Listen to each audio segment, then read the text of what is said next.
shan warri dhiiraa hogguu kun dhumate isinitti deebi'a amma gara shamarraniittan deebi'a.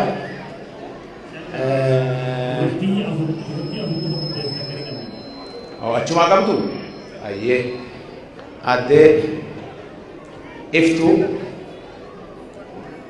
warri shamarran ammana guutee jiru isinii amma gaafii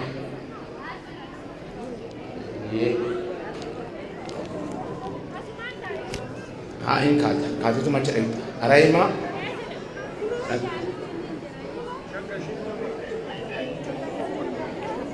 kota asumaan hiriir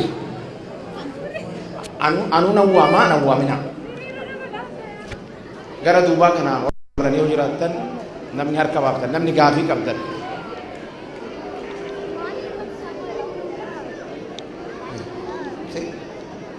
ashi adde obsee jaalaa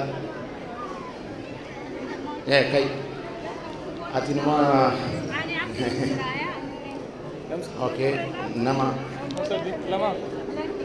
okay asin hiriira warri dubartoota kottu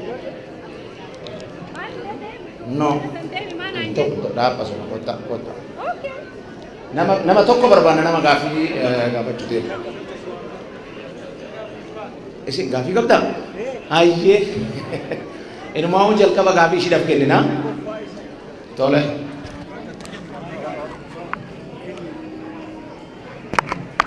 ayyee egaa amma manni gaafii qabatan haa gaafatanii meencoo xiqqoo sana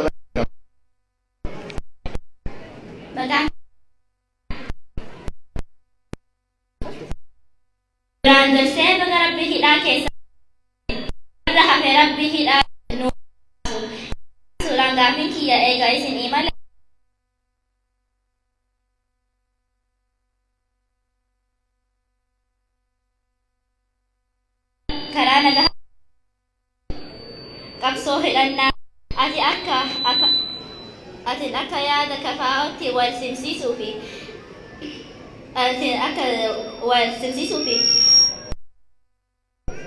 maal Oromoon beekama guddaa galatoomaa.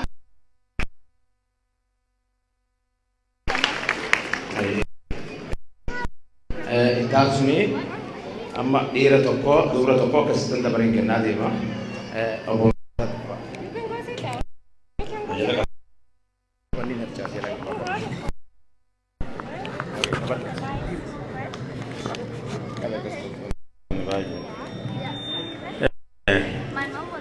Tole kenna magaalaa kanatti mana kana guutanii argamtan hedduu galatoomaa. Obbo Jawaar Mohammad baga rabbii mana hidhaatis baase jiraachuun kee waan gaariidha. Gaaffiillee miti silaachuu mallee fi tuurii teeti galatoomaa kana yeruma dheeraa hordofaa baane waan taateef wanni hedduun gaafatamtee jirti. Deebii haa taate ta'uu dhibaatee ittuma dabalannaa jechaadha. Ani warra sadee daan eegaa itti araarsaa ture tokko haqi isaa eegamu keessa tokko ana haqi kiyya eegamuu qaba. Jaarrummaan tiyyas warra san sadii walitti irratti umurii tiyya waan ta'eef haquma kama jedhuuf isinillee haqa kiyya naa beeka. Ani wanti an jechuu barbaadu ummanni Oromoo ka magaalaa kana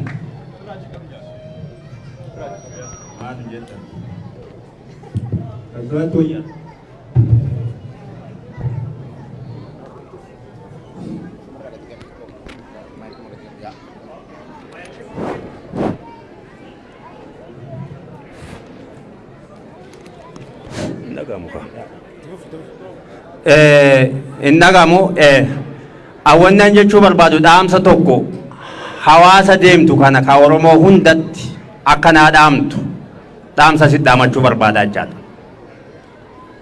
Bakka deemtu tuurii hedduu goote nuti bakka jirru kanatti biyya san lammatatti hin deebinu. Oromiyaan teenna as Oromiyaa asitti ijaarrachuu feena.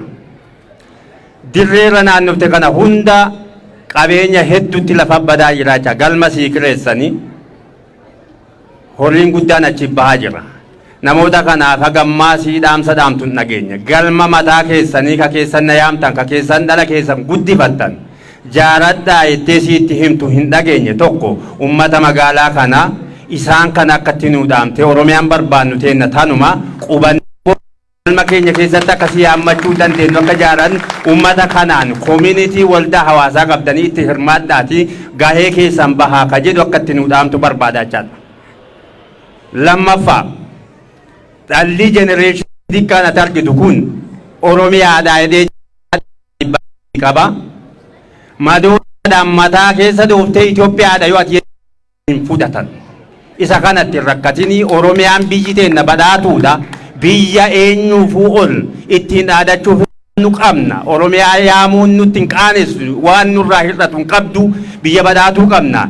Isuma jedhi Itoophiyaa boodatti dhanna isuma kana nu faarsii dhala kanatti nu yaami genereeshinii kana hin dogoggorsiisinii Oromiuma jedhi jaalala sii qaban kana kasaan cimsatan jabeeffadhii kama jedhu dhaamachuu barbaade fayyaa ta'a. Ayyee galatoome boo markata itti aansuraanii Rahima. Mara holy kabani. It's so complicated. Okay. Ayya assalamu alaikum warahmatullahi wabarakatuh. Hundi keessanuu baga nagayaan dhuftani. Jawaar dhugaa si arguu kiyyaaf Oromoon kun hundi si arguu isaatiif hedduun gammada. Gaafii sitti hin heddumeessu namni kenna yeroo hedduu gaafii jedhee yaada ofii keessa ba'a jechuudha. Garuu xiyya gaafii mattiin deema. Gaafiin kiyya tokkoffaadha. Oromoon bakka arra jiru kana gahuudhaaf waggaa tamaa ol qabsaa'ee bakka arra jiru kana gahe. Ati akka xiinxalaa siyaasaa tokkotti waggaa 10-15 uf duratti nutti dhufu kanatti Oromoon eessa gaha jettee yaadda? Gaafii tokkoffaati. Inni lamaffaadha. Beelli biyya keenya keessatti Oromiyaa keessatti especially uummata Oromoodha. Akka malee irratti cimaa jira, irratti deemaa jira. Beelli uummata Oromoo qofa addatti beesaa jiru. Uummanni Oromoo kophatti beelaan dhumaa jiru kuni haala kamiin furmaata argate uummanni Oromoodha bahee quufee jiraata jettee yaadda? Gaafiin kiyya kanumaa galatooma. Ayyee galatoomii Addereema. Ani qabachuu siin danda'a. Yaa ni qabadha. Yeroo tokko murteessaa dhiifama. Tokko qabayyara keenya makiinaatiitu karaa cufee irraa fuudhaa jiranii CBM 3448 Hyundai Elantra Silver makina kalarri sidaa silvera Hyundai CBM 3448 all Hyundai da Sonata da. Okay, so sankate jirti Sonata to becha jiru jalaha sakara deemu Sonata CBW 9348. So itu ko yung murteessaa dhiifama. Hayyee galatooma carraan haa kennuu keessanii fi ani evidensii dhibbatti argadhee dhaabbachuu koo dubbachuu hagas mara dhaabbatee garuu ammoo rakkoo fi taatee bu'aa bayii hedduu qabnu keessatti rabbii kiyyaaf jilbiifadhee kan mana hidhaatii baasee asitti wal nu agarsiisee fi harka takka jilbiifadhee wal eeguu barbaadaa jechuudha. Rabbiin galanne waaqa haa gayuu salaama baafadhaa achiin booda ammoo gaafii kiyyatti fuufaa jechuudha.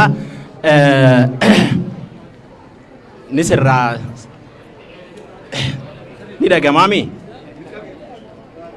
Maqaan kiyya murteessaa Hajjii jedhama. Dhugaadha qabsoo bara 2014, 2015, 2016 keessatti diddaa gabrummaa qeerroodhaa Jawhar Muhammad yeroo biyya alaa taa'ee nu hoogganu yeroo karaa cufaa nuun jedhan karaa cufne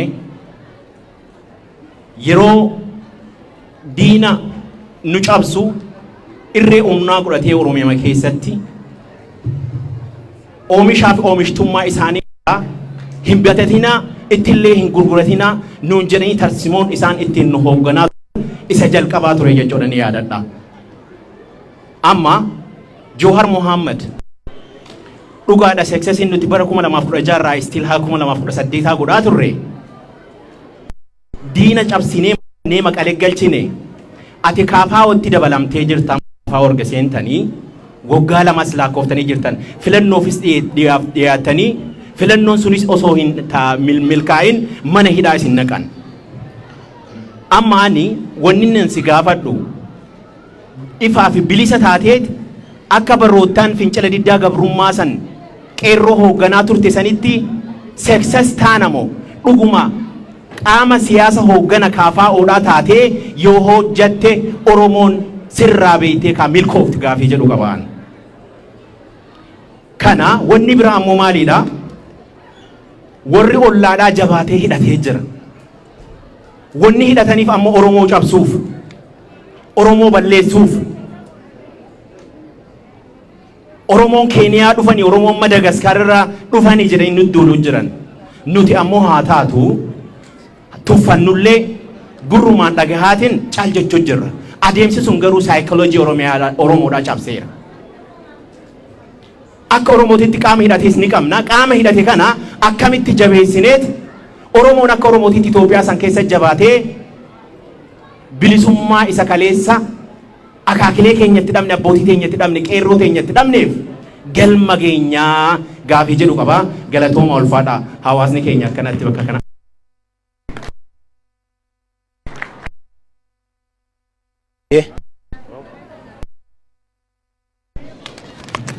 Hayyee amma akki goonu daqiiqaa lama biran dabarsinu namni gaafii yaada yeroo biraatti deebuu dandeenya gaafuma callaatti nu seenadha. Daqiiqaa lama irra isin wanni jedhu isinirraa hin fuudha gara gaafiitti seenaa.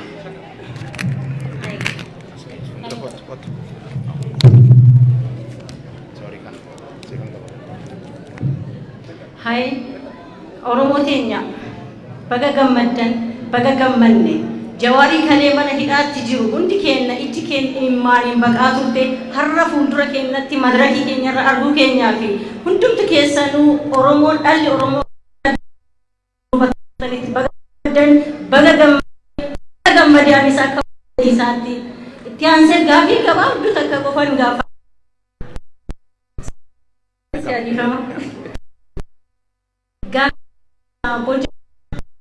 Yeroo ammaatti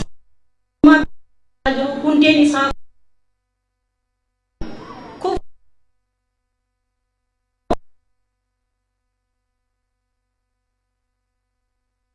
qophiin isin maali?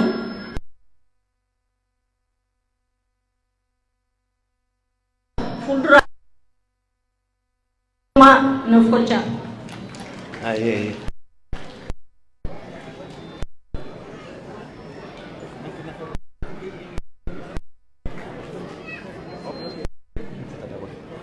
Hayyee amma gara kee dabarsa.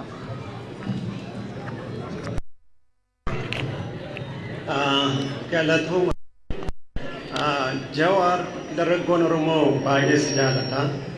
Dargaggoo Oromoo biratti dhaloota bara keenyaa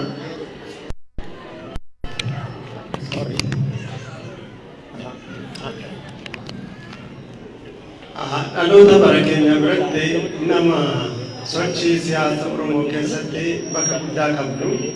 Oromoo qofa biratti miti saboota ollaa keenya biyyoota lixaas haa ta'u Afrikaa garagaraa akkasumas biyyoota baay'ee galeessaa keessatti illee maqaan kee ol ka'aadha. Sabni kun si qabaachuutti guddoo gammada. Nu jabaadhu qormaanni guddaan fuuldura kee jirus uma baay'ata jedhee yaada. Qabsaa waan baay'eetu mudata. Atis hidhaan si mudatte rakkoon kaanis uma jiru. Baga hidhaadhaa baatan siin jedha. Zoonii sadi qaalittiin manni jala fakkaata akkam fakkaatti anillee qubanna'uun siin jedha. Jalqabatti gara gaaffii kootti seenuun dura hiriyoota hedduun dhaabeen qaba. Kan waliin mana hidhaa garagaraa keessatti dararamaa turre. Akka carraa ani carraa argadhee maatii qabsaa'ota hiriyoota koo jaallan koo na biraatti lubbuun isaanii dhabe. Kan akka Tasfaa'uu Camadaa Xila'uun, kan akka Dabalaa Xaafaa, Tarreessaa Safaraa, kan akka ለምለስሪ ኢሳን ከና ፈካተኒ ማቲ ሳኒ ደጀበቹን ደንደኝ ብቻ ደንዴ ሳፋ ደበለተ ተቁማ አሸብር መገር ሳፋ ደበለተ ወይ ጫራ ከና ማቲ ሳኒ ናደ ጨባዳ ጀቹን በርባዳ ሪዮታ ኮ ባይደ ጃላን ወንተ ኤቴ to come to the point tokkoffaa gaaffii marii Oromoo waliin taasiftu keessatti Jawaar Abiy yeroo ta'e keessaa xiqqaadhumaatiin maqaa dhahamaa ture yoo kana mootummaa Oromooti jeneraal waraanaa biyya bulchulleen Oromoodha mootummaan kun Abiy fa'aa Oromoodha jette badiin immoo bara mootummaa Abiy kana baay'eetu uumame dogoggoroota seenaa as keessatti uumaman kana Oromoon itti gaafatamu akkami inni Oromoodha yoo jennee amanne ta'e Abiy Oromoo ta'uu dhiisuun ajandaa guddaa miti garuu badiin inni barate tortuu inni hojjete kun bakka guddaa nuuf qabaata waan ta'eef lammaffaan Oromoon saba guddaadha sabni guddaan kun immoo naannolee garagaraa keessa faca'eetii jira Beenshaangul dabalatee hanga Raayyaa Walloo kun Oromoo ta'uu waan haallu miti haa ta'uti Oromiyaa har'a harkaa qabnu kana Oromoo fi Oromiyaa harkaa irraa qabnu kana kaartaa isaanii akkam gochuuf yaada qabda kaartaan Oromiyaa har'a jiru akkam ta'uuf deema gara fuulduraa isa jiru lammaffaa sadaffaan adiin nama milkaa'edha sochii taasisaa turteen hojii hojjetteen milkaa'ina gaarii argamsiifteetta milkaa'inni kun immoo qofaa nam tokkeedhaan hin dhufne dargaggoonni keenya hedduun si wajjin ta'anii hayyoonni keenyas akkasuma si tumsaniiti so yeroo ammaa kanatti hayyoota Oromoo garagaraa waliin hojjechuudhaaf qindoominaan hammam itti dhiyeenyaan hojjetaa jirtu sababni isaas namoonni tokko tokko akkam jedhu Jawaaree namatti fayyadamellee biroo godhaa jedhu namoota tokko tokko immoo boorsaadhuma baatanii jalanii deemanii sana booda akka ta'e haa warri jedhaman jiru dhiifama akkam jechuu gootu waan jedhamuun dubbachuu jira waan ta'eef irraa urufsinee dubbachuu qabna kan jedhus Jawaaruma waan ta'eef isaan kana hayyoota Oromoo waliin hammam walitti dhiyeenyaan hojjettu warri ati beekamtii kennitee fi jajjabeessite har'a mootummaatti galanii waan tolchaa jiran hin beekna hiriyoonni keenya hedduunis maal keessa akka jira waan beekuuf jechuudha inni biraan saba kanarra saboonni hedduun shakkiira qabu sodaa qabu guddaadha kanaaf sodaa nurraa qaban cabsuudhaaf hammam saboota garagaraa waliin biyyoota garagaraa waliin hariiroo dippiloomaasii fi firooma baay'isuu maaltu hojjetamaa jira isa kanammoo qofaa hin danda'amu birkiitti tolchanii hammam itti deemamaa jira isa jedhudha nan gabaabsaa dhiifama sochii sabboonummaa Oromoo keessatti qoonni artii Oromoo qabu waan laayyoo miti yeroo Abran Qalloo Faarraa bara 1975 keessa yeroo tasammaa nagariifaa sochii garagaraa taasisan sanarraa qabee jechuudha kanaaf artiin keenya akka guddatuuf maaltu hojjetamaa jira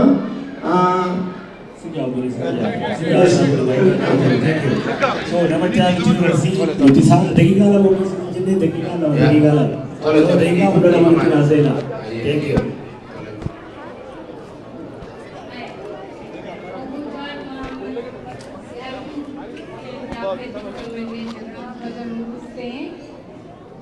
Ani gaafillee hin qabu inshallah. Rabbiin si wajjiidhaan haa jiraatu. Akkuma Oromiyaa bilisoomsine jettetti bilisoomsitee nu agarsiiste kanatti Itoophiyaallee akkuma walumaan bilisoomsitu harka kee keessa waan jirtu jechaadhaaf ati Dooktora Itoophiyaati medikeeshiniin illee atuma inshallah rabbiin si wajjin haa jiraatu galatooma. Ini cuma sana bota deemi kenne deemi kenne gara baate bala warri kun taati dabareen wayii ta'a angaafa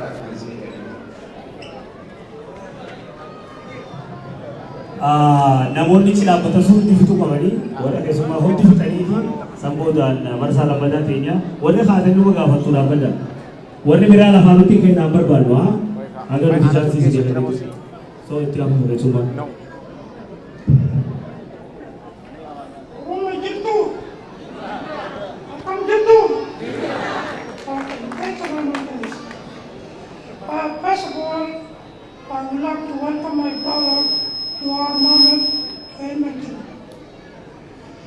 So welcome my colleagues.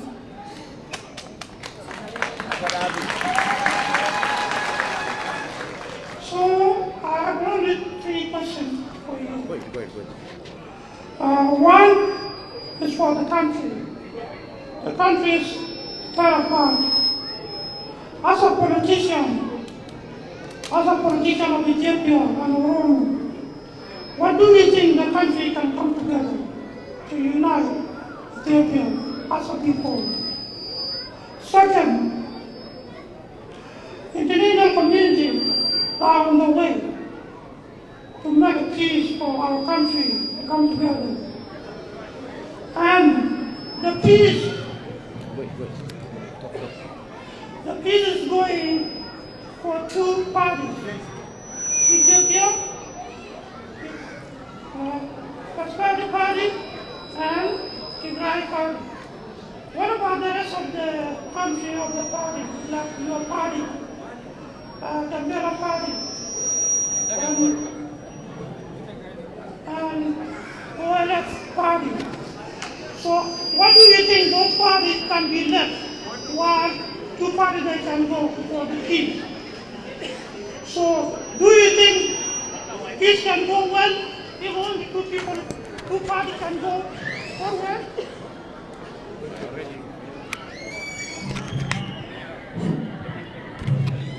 No. I think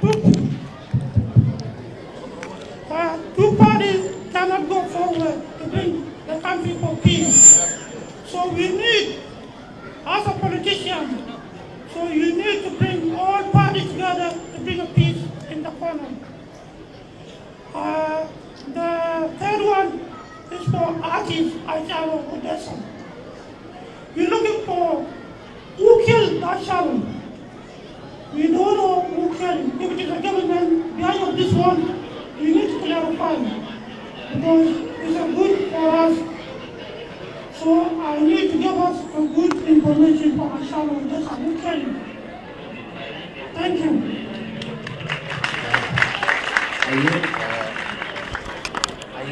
Dhiifama wajjinaa keessanii kanaaf deebi'a.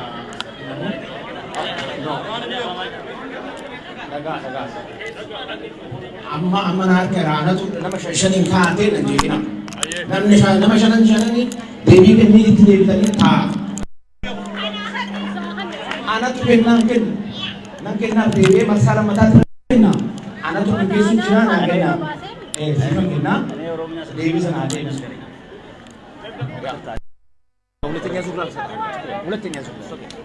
Ayyee kanaaf amma gara gaaffii gaafatametti deebii obbo Jawaar deebii isinii kenna isa keessatti.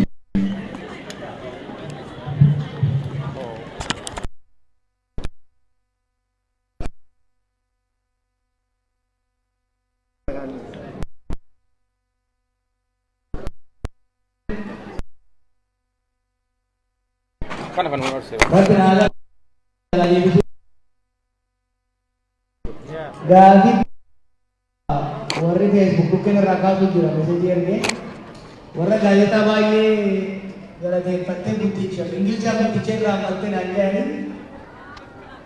Abdaamuun fedhiga durii fedhiga galateeffachuun baay'ee namatti dhufaa. An abdaamuun ta'uu isaatu Facebook irratti fedhe laata qolbeelleetti maatota irratti irraa kaasaa turre. Abdaamuun waan the most consistent nama consistently sabboonummaa Oromoo qabu nama qilleensa wajjin gaa'ine nama waa hedduu wajjinis dabarsine rabbi jedhi nan gingilchini ka biraa qofa gingilchii karraachi godhi jedhaanii naa galateeffadha yeroo tokko.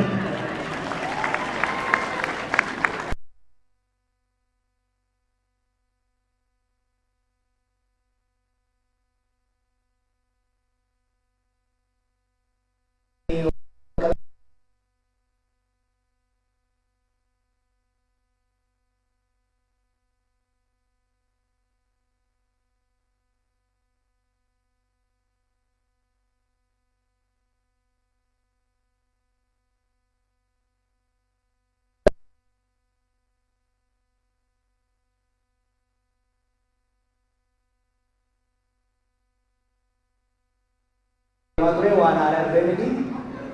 Lammaffaa qabsoo nagaa ta'in oolus falmii yeroo dheeraati. Chaawummee bina fakkaate namni saayina.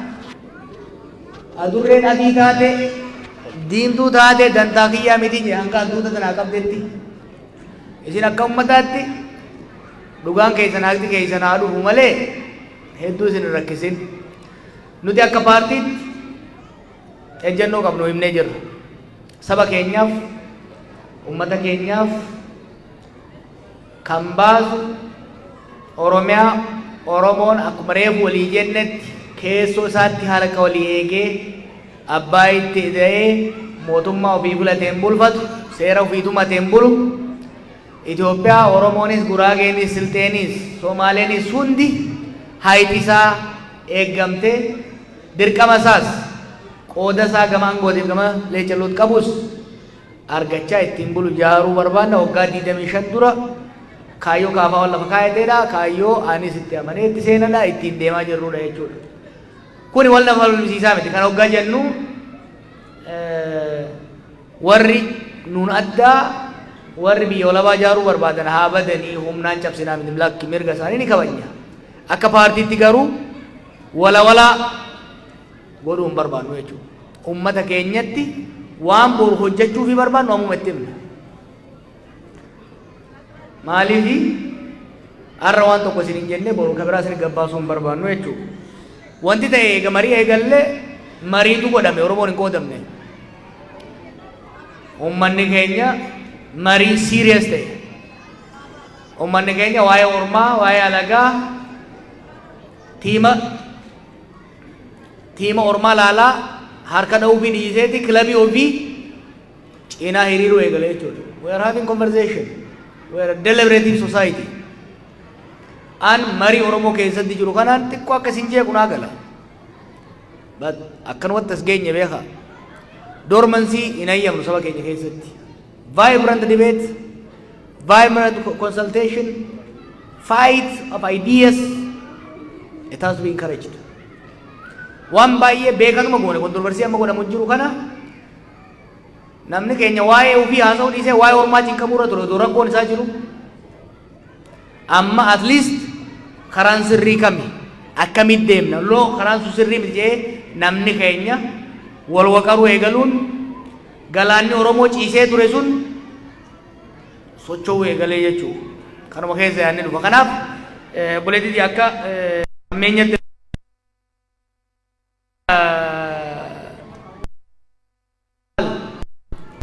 nu ka barbaannu anis kan hin barbaadu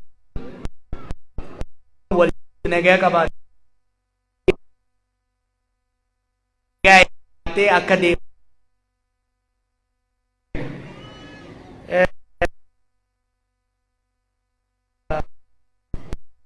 nyaasumaan anjee obboleessa gaafii barbaachisaa kaafte dhugaadhaan marsaa kanarratti amma dur hin dubbanne maaliifi gammachuun qaba namni keenya at least waldaa hawaasaa almost magaalaa jiru hundatti ijaarratee jira. Charchis ni qaba, masgiidas ni qaba. Kun hin turre waggaa 10 dura. Sun xiqqoo na mirkaansee xiqqoo ignoor na gochuu wanni akkan waa irraanfadhu gochuun oolle. Hawaasa ijaarrachuun tokko. Hawaasa ijaarratan immoo caayaa irratti qabaachuun lammata. Amma hawaasa ijaarrattanii warri edmantan wanni gurbaan jee sirri.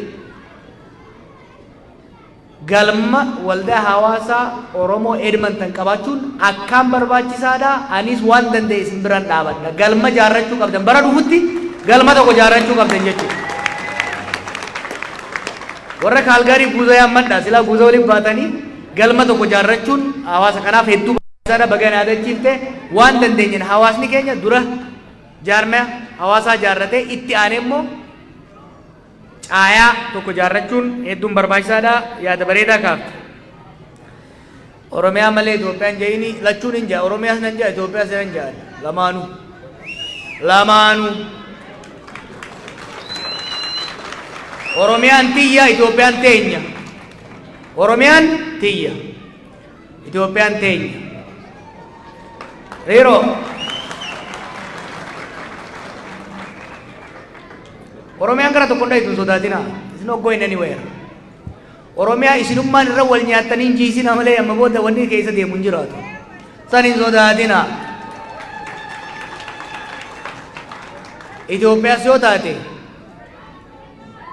ummata miskiina nu daran cunqurfame nu daran dhumaa jiru jira bar. Ummanni Gumuz rakkoo inni irra gahaa jiru. Ummata nu wajjin cunqurfamaa ture faajjii akka ta'u. Itoophiyaa waggaa jennu kaaba qofa laalina. Ummata nu wajjin ukkaanfame, ummata nu wajjin saamame, ummata nu wajjin dhiitame jira. Gaafa nu dabarte ni dabartiif. Gaafa nutti hammaate daran itti hammaatti. Duris ummata nu caalaa cunqurfamee jira bara akka garbaatti gabra jamee gurguramaa ture jira bara. Arras Itoophiyaa keessa bara ummata kalarri isaa qofa laalamee ajjeefamu lafarraa dhabamsiifamu jira bara. Oromoon jenosaayid jettan isin hedduu hin dhumtan osoo isin fitanii. Ummata bar shanyiin isaa lafarraa dhabamuudhaaf qarqara ga'ee jira Itoophiyaa keessa. Ummata san hin dhiifnu nu tokko kana. We are obligation sabaaf sablammii nu bira jiru wajjin nu qofaaf osoo hin ta'in sabaaf sablammii saniifis qabsaa'uu qabna. Lammaffaa isaanii jechaa miti sadaqa miti. Ollaan keenya nagaa argachuu baannaan nuti nagaa hin arganne. Booranni bar Finfinnee kan dhufu kibba keessa dabreeti.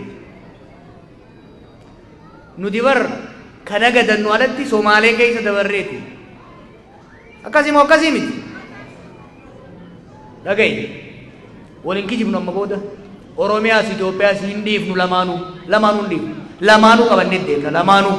Dantaan saba keenya, dhugaan saba keenya, haayiti saba keenya, bilisummaan saba keenya, nageenyi saba keenya karaa kanaan dhufa. Waa sadiif qabsoofne. Eenyummaa teenya Oromummaa. Biyya teenya kan nuti itti abbaa. Ka diinagdee isiit irratti hiyyummaa keessaa itti baanu. Mootummaa teenya tabii filanne. Sadeenuu Oromummaa teenyaas cimsuudhaaf. Wal jidduus nagaa argachuudhaaf. Biyya teenya irratti abbaa taanee nagadannee qotannee jiraachuudhaaf. Mootummaa dimokiraataa qabaachuudhaafis Oromiyaan lamaan qaba. Saddoo maasaadha doonni jedhamu jiru amma booda. Lamaanuu ani isin kijibu. Ani isin Oromoodhaaf wanni gaarii Oromiyaas Itoophiyaas jabeeffachuudha. Yookaani sirraa fuudhanii ittumaan si cabsan. Kana booda taphni akkasii jiraatu. Oromiyaas nuuf, Itoophiyaas nu hundaaf. Oromiyaa keessatti haqa Oromoota hundaa, Itoophiyaa keessatti haqa sabaaf sablammoota hundaa eenyunet dantaa teenyaas ta'ollaa keenyaatis eeysifnee itti deemna. Kanaaf wanni ati jettuus naa galti. Waan tokko sodaatin. Mataa dhaloota kana keessaa hin Oromiyaa dhiqaan saamunaa osoo makiinaan itti naqxee isin dhiqamu sun hin sodaatina. I'm very confident generation uumame irratti I'm very confident. Sadarkaa Oromoo fi Oromiyaan irra geesse xiqqoo kana shakka hin jiru keessoo teenya malee ta'u ormaan hin shakkisiiftoon. I'm very confident. Waggaa 50 keessatti waan solid ta'e ijaarree jirra. Amma booda if dandeenye abbaa fedhe wajjin karaa hundaanuu negoshee goonee dhugaa saba keenyaa eegsisuu ni dandeenya. Waggoota dhufan itti aanuuf maal yaadda obboleettiin eega jette waan bareeda. Dura nagaya. Dura. Oromootu wal fixaa jira. We are engaged in multiple civil wars. Ifiif wal lolaa jirra. Warra dura opinion gabaaboo jedhamutu bakka lama bahee wallaayaa jira. Qeerroo kaleessa sirna firraa cabseetu bakka lama dhahee bakka lamatti adda bahee wal lolchiifamaa jira. Dura nagaya. Akka Oromiyaattis nagaya. Akka Itoophiyaattis nagaya. Dura nagaya. Itti aansee araara. Itti aansee negotiate goona. Akka Itoophiyaatti deengada dhiyeessaatiin ture. Akka Oromootu negotiate goonuu qabna. Haqa walii eeguudhaaf. Sirna akkamiitiin deemna. Haqa akkamitti walii eeyna. dhugaa akkamii walii galchina kajewu we will negotiate abbaan fedhe abbaan mootummaarra jirus negotiation malee amma booda biyya san isinitti himu Oromiyaanis Itoophiyaanis amma sirna abbaa irreetis lolas qabattee deemuu hin dandeessu negotiation is necessity jechuudha nagaya negotiation goona ce'umsatti deemna sanboon dimokiraasiitti ceena waggoon sadan afran kanatti yoo kana goone nagaya buufne akka itti deemuu qabnurra seeraaf sirna waloo walii galtee akka Oromiyaatti akka Itoophiyaatti tumannaan sanboota biyya deemnee jaaru biiti sun duraanuu hiyyeessa hanguma xiqqoo waggoota dabran guddatte illee waggaa lamaan kana lolli daaraa godhee jira we have to rebuild the country reconstruction rebuilding what's been destroyed namni keenya nagaa wal jittuutti agarraan humna keenya ka lola irra qisaasamaa jiru kana barnoota irra bobbaafne tangible skills qabaate human labor you export so waan hin taane sitti mun barbaadu waggaa kurnan lola keessa baane ka diiga mijaarree sirna dimokiraasii xiqqoo yoo ka jalqabnu taate progress guddaa na fakkaata in next 10 years garuu kun dhaabachuu baannan sirna abbaa irree ta'uudhaaf hawwuun dhaabachuu baannan waggaa kurnan irratti rakkoo guddaa keessa biyyi sun akka seentu beekuun barbaachisaadha dhimma beelaatiin kakaafte ummata miliyoon 30 oliitu beelaa jira Itoophiyaa keessatti that is 25% of the population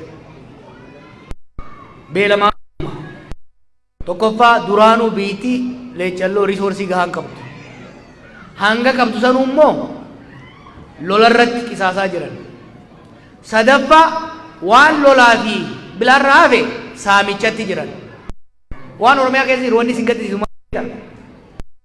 dur Oromii yoo saame it made sense galchee jettaani nama ayyoof abboo isaate jalaa saamee mana bunaati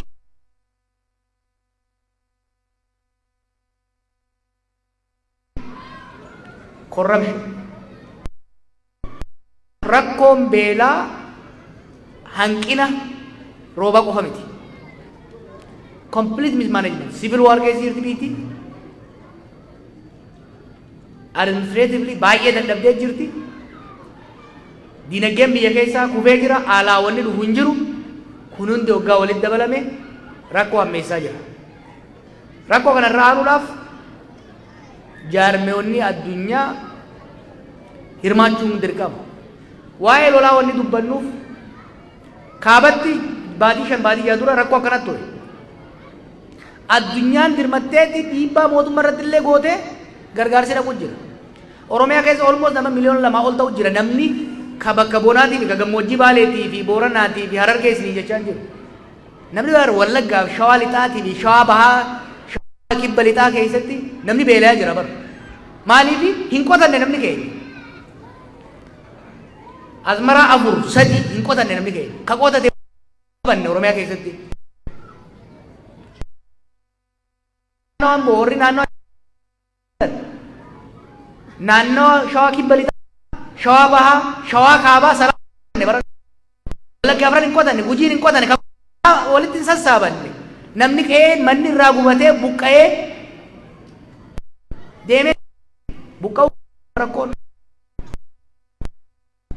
at least kaabatti gargaarsi dhaqaa jira keenya buqqa'uun isaatu beela'uun isaatu recognition argataa jiru addunyaa irratti kanaaf nuti lolli kun dhaabbatee gargaarsi nama keenyaaf ga'uu danda'u qaba walitti qabaa isinii jechuun odoo walitti balama walitti qabuu dandeessan aangof hin ga'u gargaara nama keessan garuu realistically jaarmeeyonni UN jaarmeeyonni USAID warri Kaanadaatis warri kunis saffisaan akka seenan dhiibbaa godhuu qabnaa godhaa jiru humanitarian access has been blocked to Oromia recognize hin godhamne bara namni keenya xiqqoo dhaggeeffadha waan jechuun jiru lolli kun hanga isin yaaddanii ol ummata keenya devastate godhee jira Kanaaf mootummaa irratti karaa jaarmoota alaatiin dhiibbaan godhamee naannoo lolli nama buqqaase kanatti humanitarian truce godhame sun asmantiin gaarsi nama keenya ga'uu baannaan kaamma dhageessan kun qacaca. Maaliif baran hin danda'u namni. Isa jiru barra. Namni keenya rakkoo amma keessa seenee kana rakkoo laafa miti. Kanaaf beelaa fi lola kana wal qabsiifnee ilaaluun dirqama.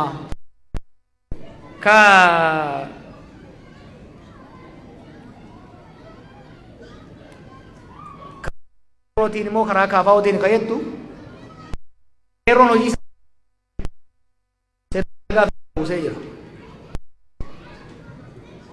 Humsoota hangam irratti Oromoon maaliif hiree isaatti fayyadamuu dadhabee? Maaliif yaanutti ce'uu dadhabee? Aangoo keessattuu amma aangoo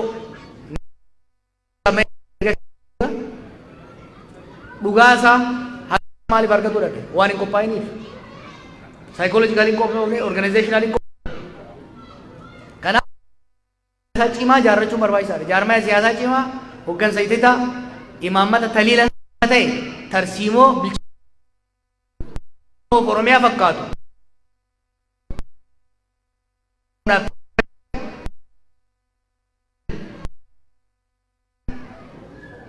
Hojjetu jaaruu qabna. Cimaa hedduu qabdi. Jaarmaa cimaa garuu hin qabdu. Keessa jirra beekaa. Gara cimaan jaarran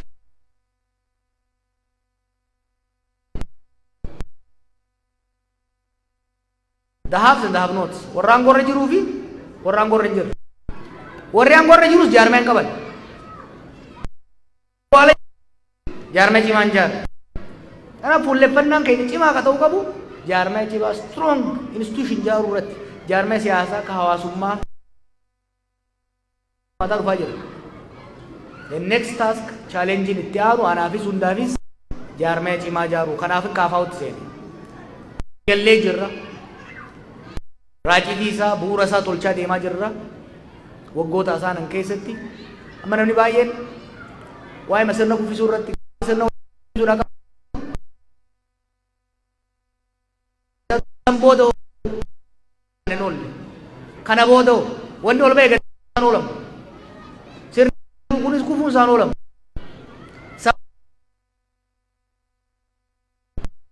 sanirra ollaan hidhatee jira nullee akka jira foon irraa akka kilaashiitti Oromootu harkaa qaba garuu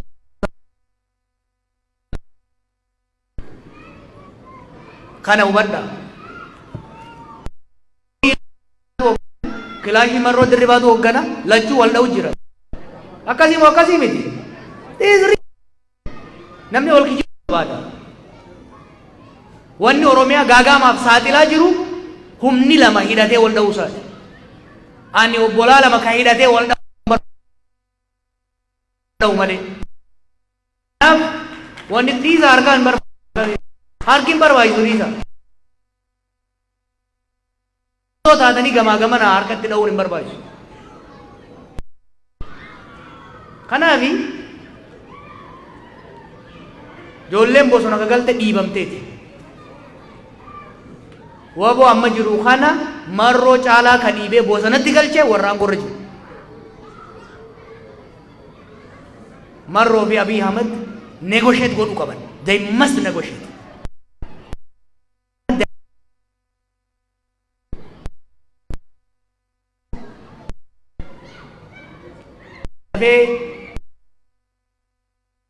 Ini cabsun jiru. Biyalle Oromiyalle itu.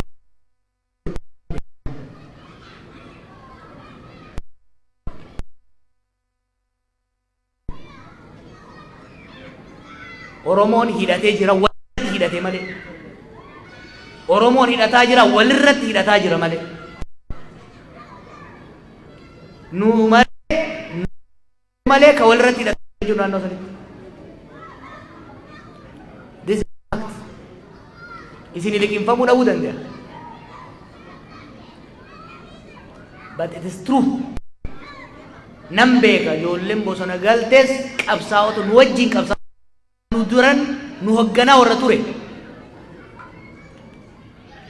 Warri har'a jeneraalota ta'ee bifa adda addaatiin deemus hedduu quuqama qabu. Gara isaanitti lachuu dantaa Oromoo hin ajjeesu jechuudha. Wallolli isaanii garuu dantaa Oromoo qofa san ta'e Oromummaa fi Oromiyaas jigsuu danda'a jechuudha.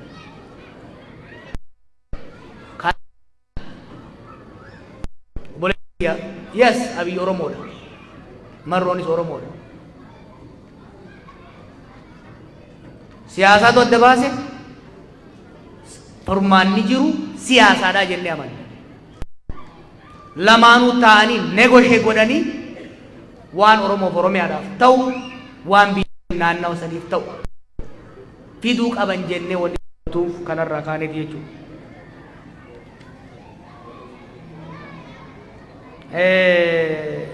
Mootummaa Oromoo jette no 2018 irratti anaaf nama hawwa qofa barkaa biyyi morme isinumaa miti ka ililbeedhaan dachii dhiphisaa ture har'a alagaa ta'e gaafas Oromoon har'a alagaa ta'e yes boonurraa usni hinaafte ni bololte warra naan jechaa tureetu arrammoo waan biraa jechuu barbaada no nama Oromoodhaatiif waan gorra jira mootummaa Oromoon jenne mootummaa Oromoo ka Oromoon qubaan filan waan buuftu qofa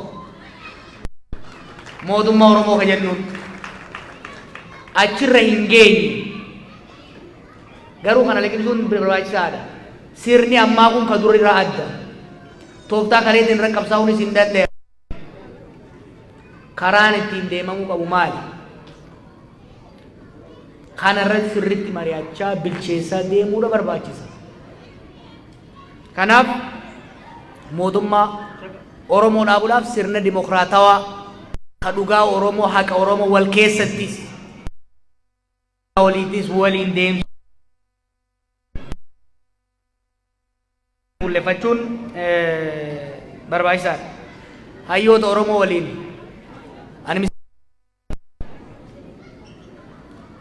paartiin keenya koree hojii raawwachiiftuu qaba, koree jiddu galeessaa qaba, jeneraal assembilii qaba, miseensa qaba. Yaada hayyoonni nuu fidan hojii jaarmayaa garuu abalu hayyuu waan ta'e qofaaf gadi baasee isatti odeessaan oolu. Kanaaf nama hunda wajjin daleena ka dhufu wajjin garuu akka jaarmayaatti xurree jaarmaya sanii imaammata jaarmaya sanii naamusa jaarmaya sanii hordofnee deemnaa jechuudha. Kanaaf gaafa saniin komiin dhufu yoo jiraate nu yaada nama hundaa dhaggeeffachuudhaaf qophii. Teenyee garuu alaan alaa ooluun barbaannu, alaan dhayaa ooluun barbaannu. Waan saba keenyaa ta'u gara nu mul'ateen karaa agarreen gara fuuldura deemna. Saba keenya onni irraa jaalanna.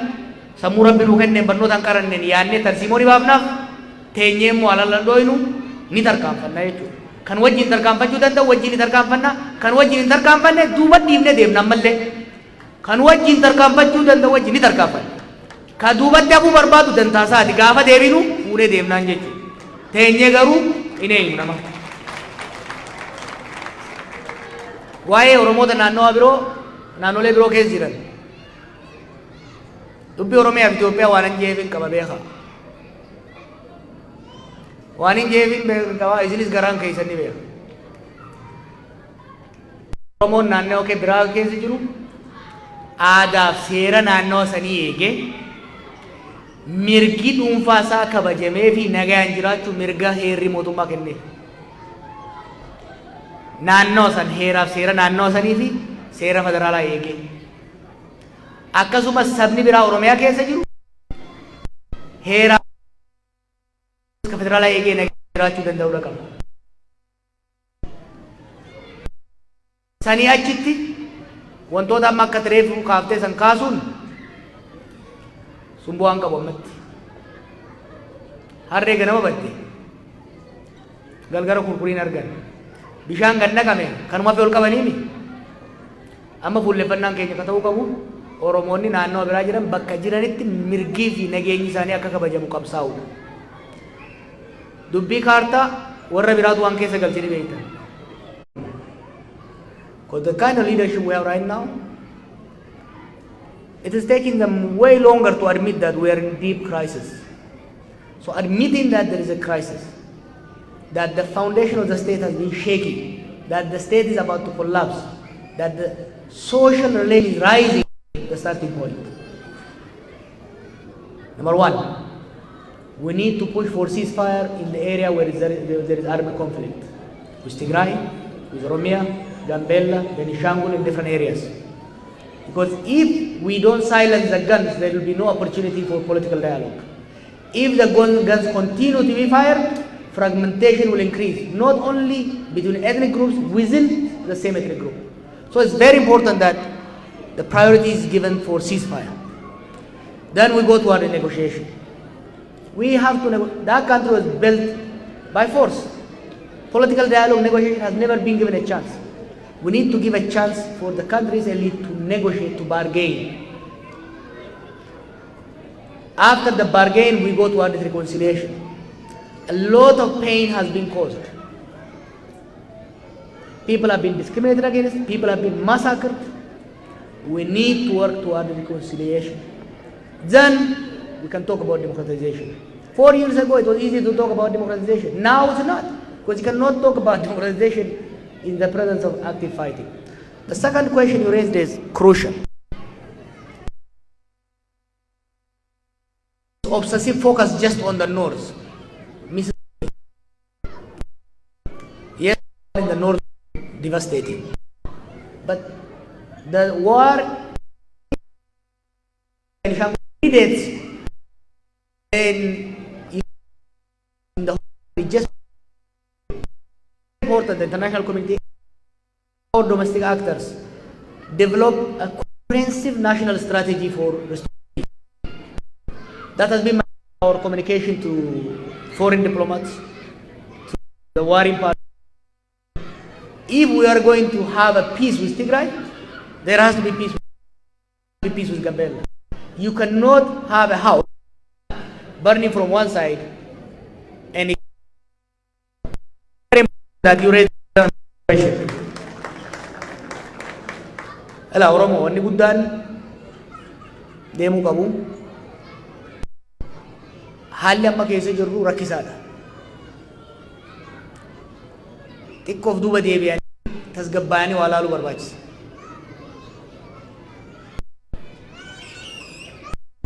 Rakkoon xaxamaa deemti bakka furuu hin dandeenye keessa nu harkaa seetti.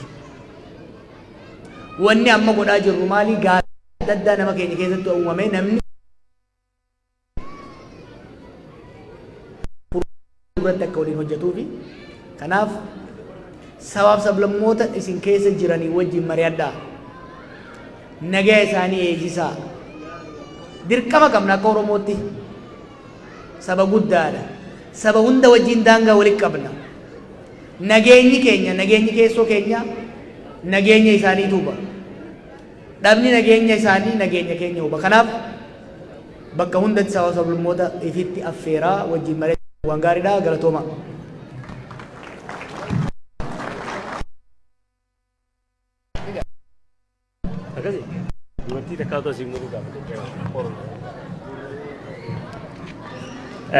I think gaaffii fi deebiin waan kana caalaa waan hafillee waan itti fakkaatu dhugaa dubbachuu fi maali akkuma dadabbaramtanii maal taatanoo hindee bottamoonni beeloytan lachuunuma jirtimi namni keenya akkuma jennee please warri deemaa jirtan akka jaarmatti hamaal itti haduunfaa waa jechuu keessanii si duwwaayichaatuma baadha keessumaa namatti dhufte harka fuullaan geessanii galatoomaa sambalee immoo jooni deeqaa lama seekannaa deeqaa lamatti iddoon xiqqoo uummatanii bohaarsita deeqaa lama qofa walitti sagantaa bohaartii kanaaf tokko sammuu kiyyarii laak siyaasaa jechaa jira namoonni hedduuni deeqaa lama qofa walolotte. Difama Johnny Raje, Arra Commander Johnny Dani, Mee asna caqasaa obboleewwan kiyyaa kallattii afranuu ilmaan lammiitiyyaa isiniifin ibsa yaada mataa kiyyaa. Anis ibsuu yaala isinis tilmaama fagoo moodii hoodha guyyaan cidha keenyaa kan abbaatti taanu daangaaf mirga keenya. Mallattoon fageenya nuti waliigallaan harka keenya jiraa dhiyeessuu dandeenya. Gufuu takkaa jira farra bilisummaa ifumaaf wal nyaachuu mallattoo gabrummaa ammaan haa buqqisnu summiidha hamtuudha yoo bira dabarree booddeensi seenaadha. Abbootii haawwanii obboleewwan hundinuu rakkoo irra kunne mee haa wal yaadachiisnu tokkummaa dhabanii gabrummaa nuriisa warri nu duraa lama hin goomnu mee haa barannu haala dabreerraa.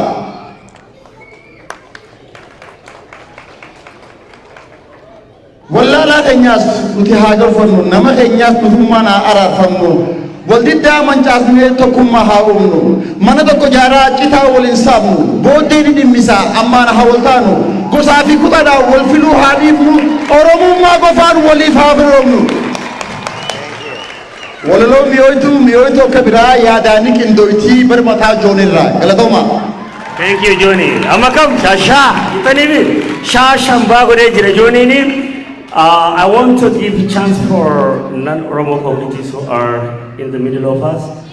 If anybody interested in questions or if you have any questions, we still want to give a chance for you first.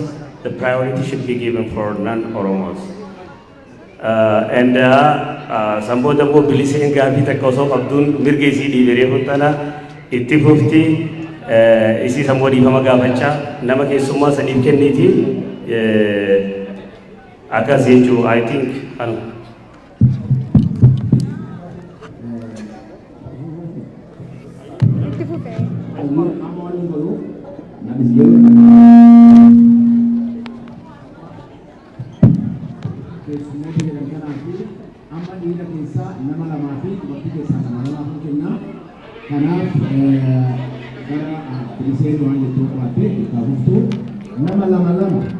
Kafir sibe galutu.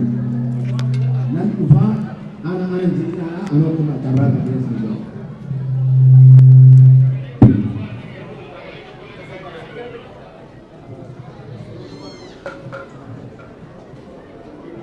Anak kendi deh. Kalau nama daun cerita. Jadi yo pura tamale arama yang jejak dulu. Kafir itu kafir hamte, wani kafir lo itu deh itu malu murah tiwan jofi, amma kan mau madrasah juti nalali shaga, kafir lepas itu mu aku mana normal itu lepas itu mah, tako anak berjuang malu di, kisarra beratele itu kalau, hayus itu kalau, jainan le kisarra kalau itu mah katoromon, kau namni akka isaa kanatti saba kana walitti qabee haala fudhachiise akka nuti waan qabnu isaan jennu lolluuf nuuf hayyame ana gammatti isa malee waan hin arginiif jecha galatoomin taayoo hundaa'u. Nu keessatti rabbi hundi haa dheeressu rabbi haa jiraachisu tanumaan jaallu hayyummaa fi barumsa garan komitmentii ilmi namaa eenyummaa fi of kennummaa namni of kennuun murteessa waan ta'eef jecha ani yeroo hunda jaalalaa fi gammachuun isaa qabuun ibsuuf ni barbaada. Kanatti aansee obbo Johaar gaafilee hedduu taninani qopheeffadhee ijoollee qeerroo biyya jirtullee gaafadhee si qopheesse irra hedduun jarman irratti waan ta'eef jecha irra siin deebi'u 2016 yoo yaadatte ani Kaalgaaritti gaafuma amma si gaafatan tanan si gaafadhe nan gaafadhe bara sanis ijoollee qeerroodhaa maaliin si gaafadhe obbo Johaar akka sarbeetti jeetan gaafataa ture biyyan dhaqee ture bara wayyaaneen irreecharratti ijoollee bakka takkatti bitte sana so gaafa sisteemitti akka ta'e fudhadhee amma gaafi nan gaafachuu barbaadu obbo Johaar serious question. Obbo Johaar ummata diasporaa walitti qabdee mari'achiisaa jirti. Mariin tun silaa ummata biyya harkaa qabna jedhee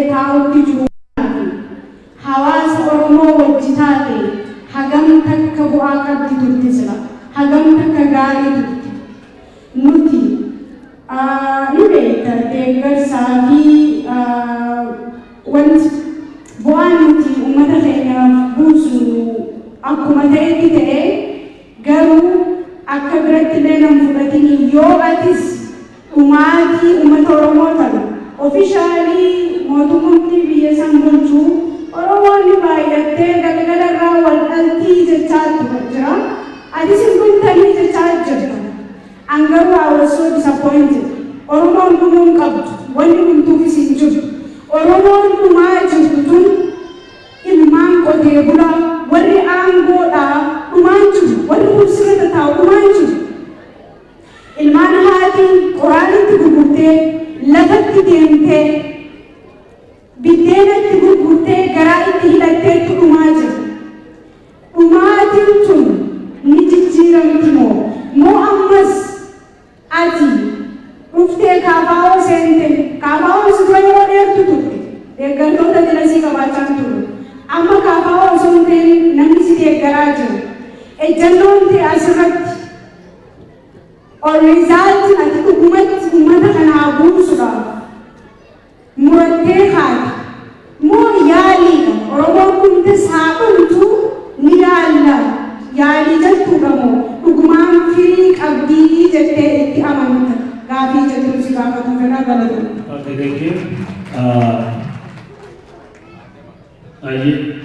Tokko tokko nama keessa nan Oromoo ta'e namni sun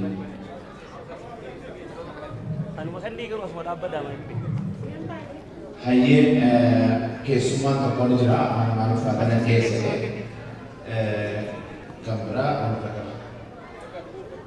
kan biraa qeerroo kana kan suuraa nama tokko irra deebi'a qeerrota kanaa dubartoota keessaa nama lama hayyee kottu namni biraa dubartoota keessaa jiraatan hayyee kottu.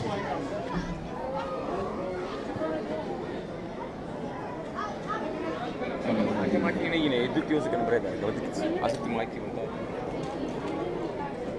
Aye.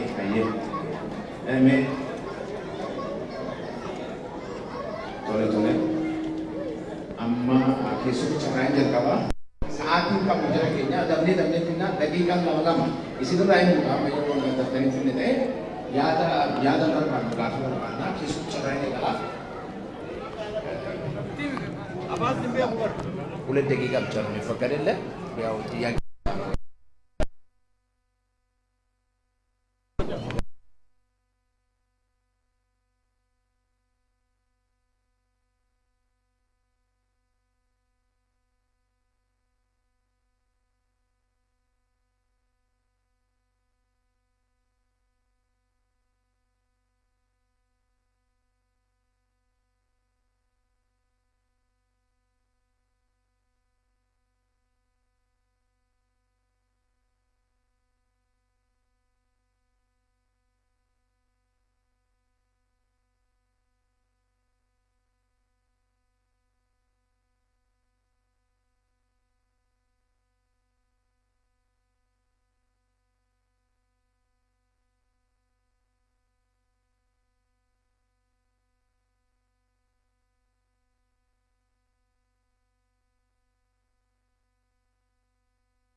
Ayye jalgenya daqiiquma takka baay'aatti lama ayye takka ayye galatoomaa carraan haa nuufi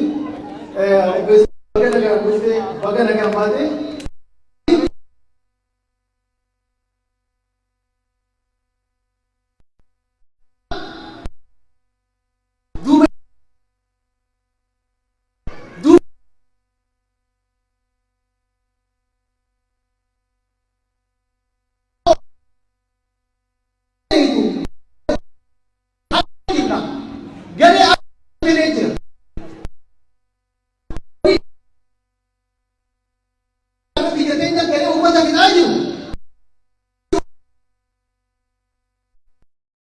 Polisan hinjir karamutte gaba wali kawali kurani kaptalle singalchan oromon khara demtu wallahi awan fa joyte wal nudar ka wal joyte namni te ko male isani mana gare ka ule mamma adi basne bade nunnan hare labahat tarafu ak kafa wal amma gafa sala ka activist ka konti sigar le tore gafi amma ak kafa wati bonni gafa sanjay pesan amballe wajirti wanni irra qophaa'aa jirtan yoo mootummaan qoramaas waliin qabee guuree waraabaan kafaa'oo ta'e hidhatti isin deebise oromoon akka caccabsee ammaa saareetti ol deebine wanni isin dalagaa jirtan ni jirti gaafii xiyyaa galatoomne.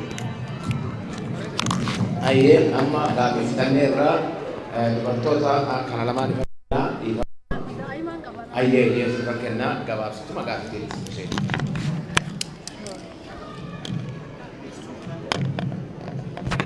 السلام عليكم جوهر محمد هدو قبل ياران سياركو غياب ركو هدو خيسان دري وقا عديه دمدي وقا لما خلا واي هدو خيسان قباقي يولاد شفتي هدو تكبوه واني قد والالي حجالو مديسا دوينسيسا مناخ يلي سموخ يلي نجيكي هذا هو بقرب بيني لاسباسي ونيني جو بربادواني adi khayda abaden rabbi khe tokki chamale ilmana mati minit rabbi khe qasiume tu hida sibas namni aranda nasi wali kabame hujutinu hida isa dalala isani dachani wala kabadu walalani chal jani turan arragaru ati asid debireti oromo wali debiste oromo wagalam ija chofatte wangod walalte kharadem walalte akada tudabde adi wali debiste wali yamte galatoma wali san sinjan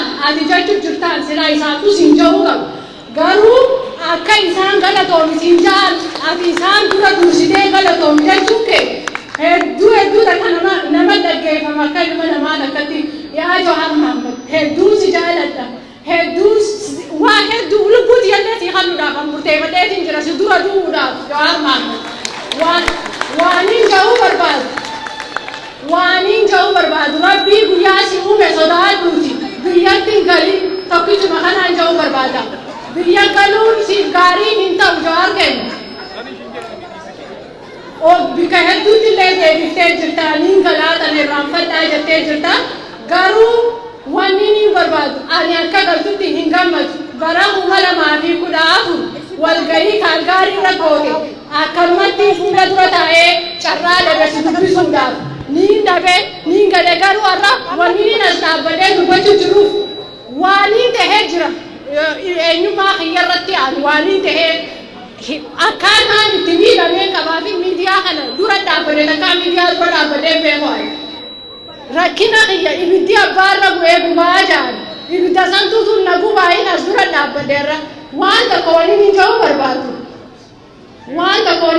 barbadu Oromiyaan jechuudha Finfinneen hanga Oromiyaatti gaddeebitu Oromoon bilisoomtuun jirtu bakka Finfinnee tana Abiyyi Ahmed nuu gaafadhu Finfinnee nuu deebisa moo nuu deebisu yaa Johar keenya saniiti galatoomi gaafii qabu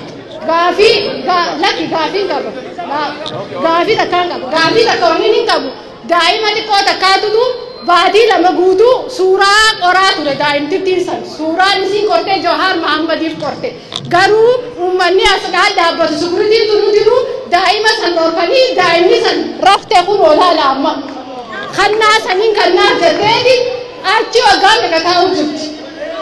Okay. Galatoma.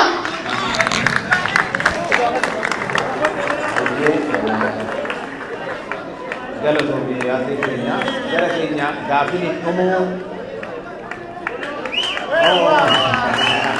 harka dhaabi.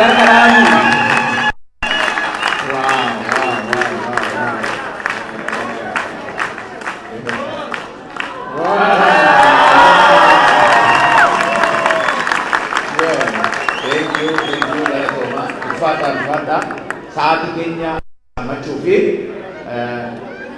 tole gaaffii tokko qabate poliitii keenya hin fidnaa asirraa gaaffisitti baay'inneerra.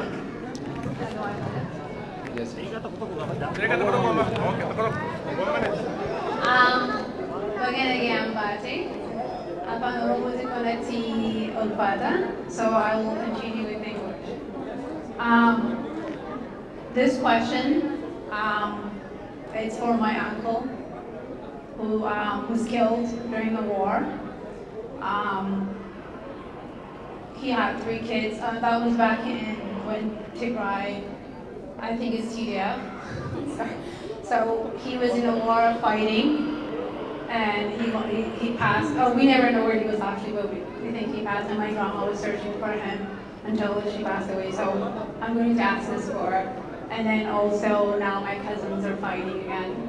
I feel like this is a continuous. Is there any hope that this will stop? This is going to stop. Do you think? I mean, this would be a question my grandmother would ask them. She's not alive, but I need to stand and ask this question for her son, now her grandson. Is there any hope? Is there any hope for Oromo youth? This is going to be what's going to happen next. Now Oromo and Oromo are killing each other. I'm sure if my grandma was alive, she would be hurt by seeing this. Nah? I just needed to know this question. Thank you.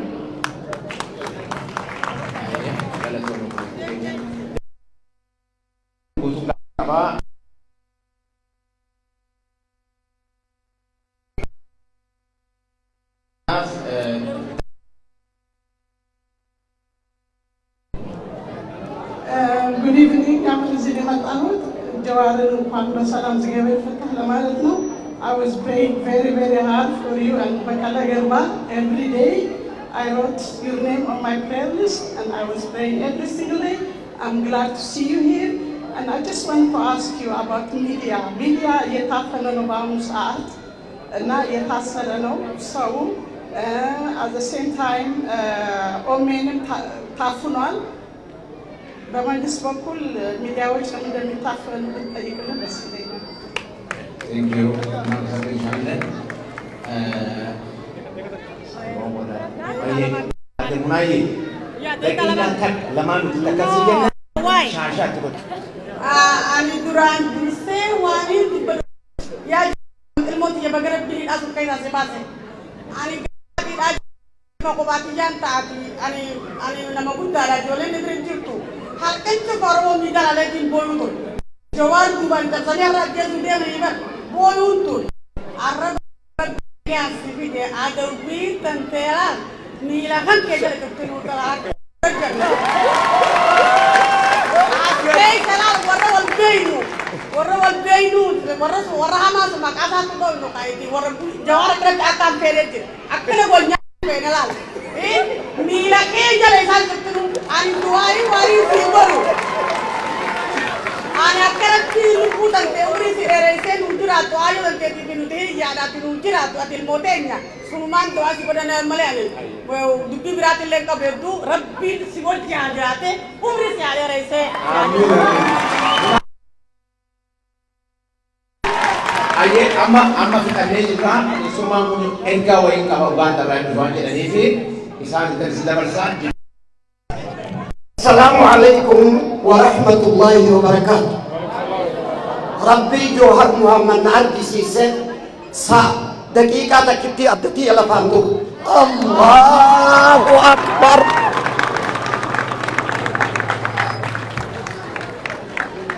Abi maka awadain maka umat awadain Johar indubisu berbada. Rabbi nage ansibase ukubsanne laaloyne أقسم والمعركة سيسي ربي تقرني أقو جارتين وياك دشان بفتيس لالتي هم قورة تيتا دكتي بدريا عثمان محمد ورقية ناوها قوة تفسيرين جنة أبا مني بادل أحمد أنسان كبا نمي تقطعها دريبا جاما وياك هيد أمتو قبل فتاي نقدر glucose saame kekiasa responsibility kamu akan mati kambala ke setahu namni toko okash taha jama okash abdullah ke jama wallahi yojo hardu amman fajese wallahi yojo hari najesa ani nafsi yo finga basaje jara sallamani responsibility akadatani biyadana bidan amana sittidama ani galata kiyat tajati jalle sirra di marbatu yoga anda tu assalamualaikum warahmatullahi wabarakatuh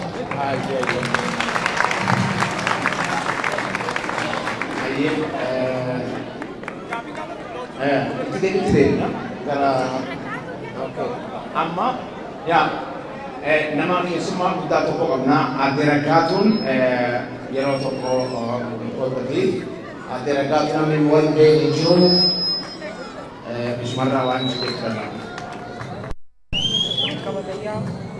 Kana katti qabatan waan ta'e amma narraa qabe ayya galatoma ulfaadha rabbiin nagaan fuula Jawaar Mohammad nu garsiise rabbii keenyaaf galanni haa ga'u Oromootiyya rabbiin galanni haa ga'u waan taane ni beekna ilmaan Oromoo waan taane ni beekna rabbiin galanni haa ga'u warra immoo sababa oromummaaf jedhanii lubbuu isaanii dabarsan hundaa'u rabbiin jannataan nuuf haa qananiisu xiqqaa fi guddaa dhiiraa fi dubartillee dhugaa rabbitti arreeba hogguu mucaan as dhaabbatee namoota hedduu qeyroo hedduu inni dubbatu garaa kiyyaan nabate anis bara san ilmollee dhabeetiin jira haa ta'u garuu ilma kiyyaafii miti ilma kiyya sanirra namoota natti dhagahamuu jiru ilmarra garuu wanni namatti dhagahamu jiru namoonni qabsoo kanarra dabra warri Kaajaaluu Hundeessaa warri Daadhii Galaan warri Abdi Jabbaar qeyroo teenyata 2014 irraa kaastee qabsoo fi oromummaa fi oromiyaaf jettee wareegamte hedduu fuula kiyya dura dhufu jaallan kiyya hiriyoota kiyya kaniin biyyee wajji daakee qabsoofis manaa wajji beessa hedduun qaba haa ta'u garuu yeroon isaa yaadadhimummaan tuna dhufe guu mucaalee fudhan as dhufee jiru hogguu abbaan keenya amma suduuta buullee anis waaniin kophaa kiyyattii fi kiyyaa yeroo isaan nu biraa hidhaman yeroo Haacaaluun nu biraa wareegamu dhugatti waan na dhagame waan hin dabarsaa ture yaadadha imimmaan tuna dhufe jechuudha kanaafuu rabbii isa hunda keessaa nu baasee biyyaaf sabaaf namni wareegamuun waanuma jiruun durra yoo wareegame namni seena qaba jechuudha seenaa bareedduu qaba namni kalla irratti dhanneen qabdee nu biraa ajjeeru dibamee nu biraa du'e hawaasni Oromoo ni beeka jechuudha arra seenaa tokkollee fi maqaa takkaallee yoo abbaa fi haadhaa fi obboleeyyan yaadatan malee namni isaan yaadatu hunduu har'aan tana dhugatti anu yeroon bakka kana dhufu ganamaan sokkuun dura bakka kana dhufu yeroon alaabaa kana laalu waanin if duuba dabarse waanin dur dabarsee yaada imimmaantuma dhufa ammallee imimmaantuma dhufa mootii ilmootii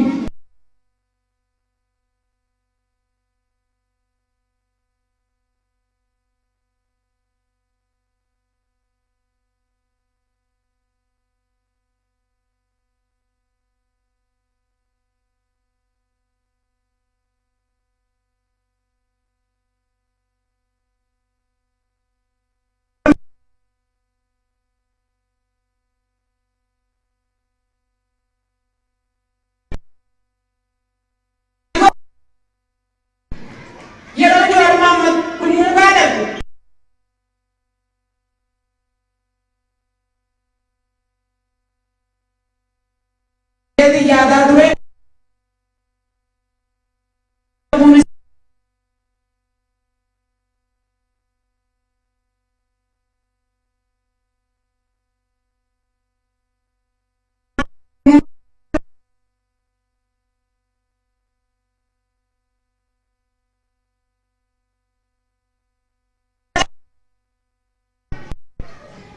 bulchita jeetin si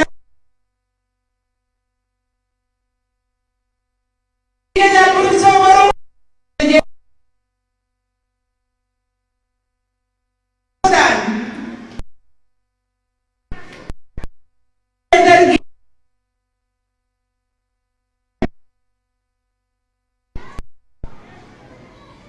itti mammaak hogguu isinii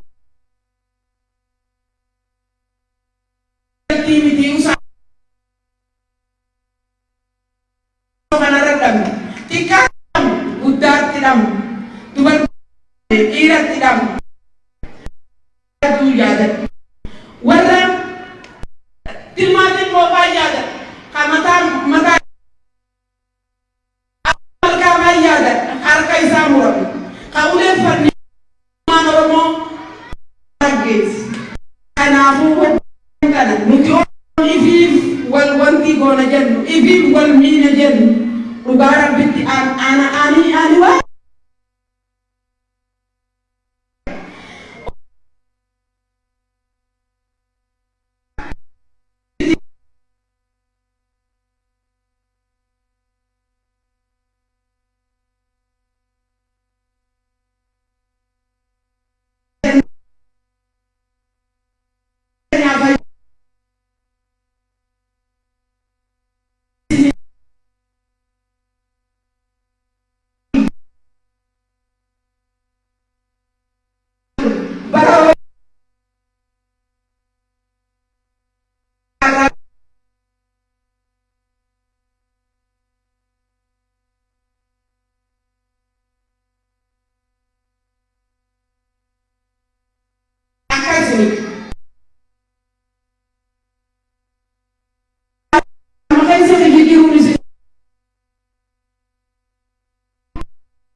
consiste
amma egaa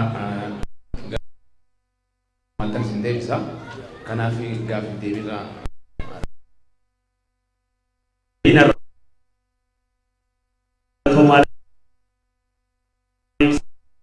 namoonni immoo dhiifama jidduu jidduu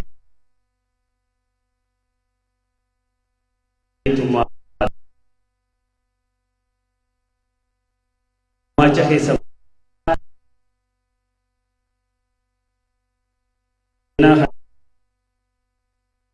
macha saniin alatti immoo hattaa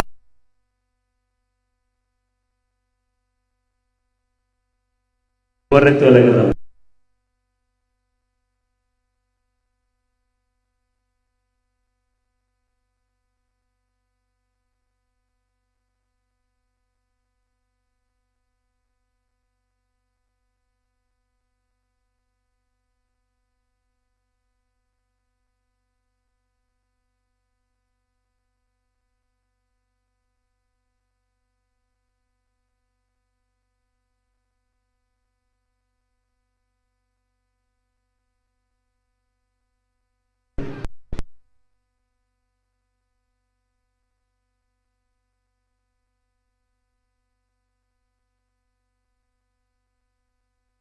Aladdeetumaan garaa guuttannee diimjee ciise.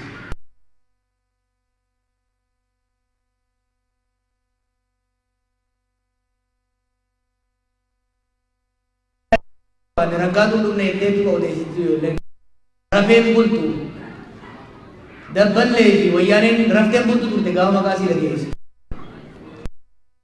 Yeroo hedduu wanni ani ittiin jedhu goota fi goota qabaachuu qofaa miti. Deebisanii himuun ol kakaasuun bara amma gaawwan tokko tokko uumama malee baraan 2018 akkasumas biyya galu safara raggaatu roobaa diina fi ce'ansisaa turteetti maqaan ishii irraanfatameeti.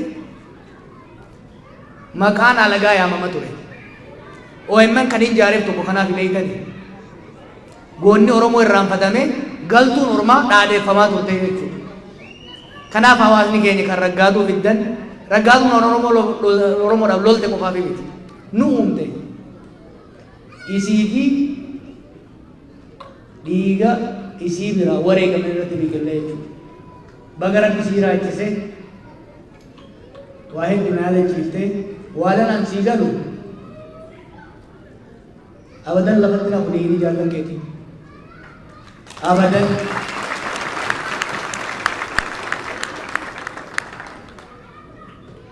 akki yaannen taane bakka irraa kaan hin jirru bakka itti kaan illee immoo hin geenye bakka garaa keenyaa ni geenya hanga geenyu ni deemna yoo dadhabne haara galfanna. Yoo sancaalaa dadhabne ni wareegamna malee dhugaa saba keenya lafee gootota keenya abadan hirdi saba keenya dhugaa ummata keenya kaayyoo ummata keenya irraa garagallu kana hin shakkini bakkaan keenya ka hedduu haasofnatti ulfaata ka mariin kun biyya keessatti mootummaa wajjin osoo godhamee ni godhama jaalataniiti miti. Amma booda Oromoo wajjin osoo naasayin Oromoo wajjin osoo dubbatin Oromoo ajjeesaa Oromoo moggeessaa aangoorra turraan hin yaadamu. Isinitti himu osoo dubbii Oromoo keessaa sirnaan qabne isaan qofaa miti baay'ee ta'uu nullee doongora baay'ee hojjenna. Osoo dubbiin nu keessaa wal cabsuutti deemuu baatte diinaan wal cabsu wal cabaquu keessan seennu turre beeka. Kanaaf dirqama it will happen. Dirqama it will happen. It will happen. Ka Oromoon dhuma jira hamma isin beeytanii ol dhuma jira. Ka rasaasaan dhumu, ka mana hidhatti jiru, ka beelaan dhumu, ka karaatti dhumu. Ankaniin jee saba lakkoo isaan nurra xiqqaatii jedhu ka lafarraa duguugu jira. Biyya kan kanitti Oromoon dhumu jira, sabni biraatis dhumu jira, namni ol fixu jira.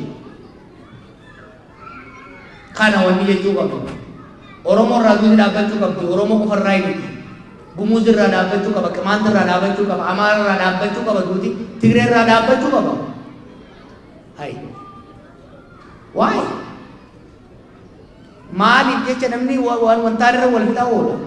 Kanaaf duuti dhaabbachuu qaban dhugaadha. Ka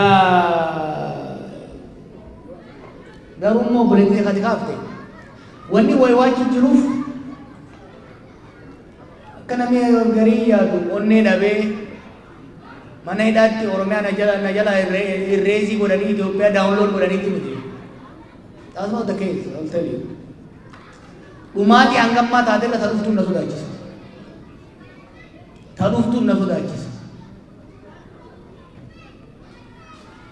Kanaaf bishaan reefu isiniin jee ka jige jala fiiganii kanumaan ol qaban dhumaatii kan hanqisuudhaaf dhiibbaa hunda goone biyyi sun wal balleessuurraa akka dhaabatu gochuun barbaachisaadha.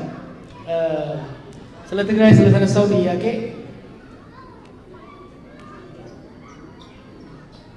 በኢትዮጵያ ውስጥ በአጠቃላይ ባለፉት ዓመታት የሆነው ነገር በጣም የሚያሳፍር የሚያሳዝን It should have never happened. የአንድ ሀገር ሰዎች ብቻ ሳይሆኑ የአንድ ፓርቲ ሰዎች ናቸው ለሁለት ተከፍለው ለሶስት ለአራት ተከፍለው አገር አባልተው 500 ዜጎቻችንን የቀጠፉት።